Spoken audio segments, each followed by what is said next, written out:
সরেজমিনে গিয়ে দেখা গেছে একটি হত্যাকে কেন্দ্র করে 18 পরিবারের দালান ঘর ভেঙে দেওয়া হয়েছে এবং 11 দোকান দখলে নিয়েছে ওই কথিত আদর চেয়ারম্যান। এমন দৃশ্য দেখা গেছে দোলহাজারা ইউনিয়নের 2 নং ওয়ার্ড ডোমখালিতে। ওই পরিবারগুলো এখনো মানুষের ঘরে ঘরে রাত যাপন করছেন।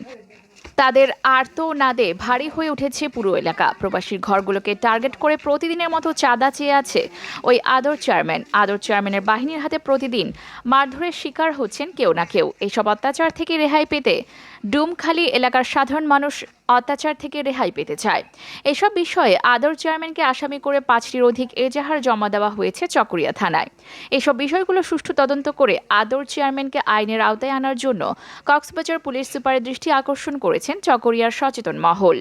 News desk, time Bangla news.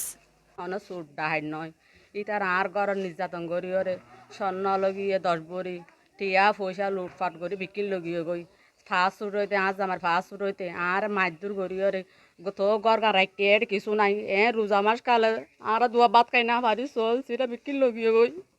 তো মাননীয় প্রধানমন্ত্রী আছে আর বিচার কান চাই আর বিচার কিয় নগরের আবু সালেম ভাইও আর বেগিন ভাঙ্গি ফেলে এবার যখন আর জিনিসপাতি বেগিন লুটপাট করে ফেলে আর পথে বেগিন আদর চেয়ারম্যান আর বেশি রুষে মানে আদর চেয়ারম্যানের নেতৃত্বে আবু সালামের নেতৃত্বে তারপর বাহাদুর রফিক তারা নেতৃত্বে বেগিন ডাহাই 200 জন মতো আছে ডাহাই তারা নেতৃত্বে জিনিসপাতি ভাঙচুর করে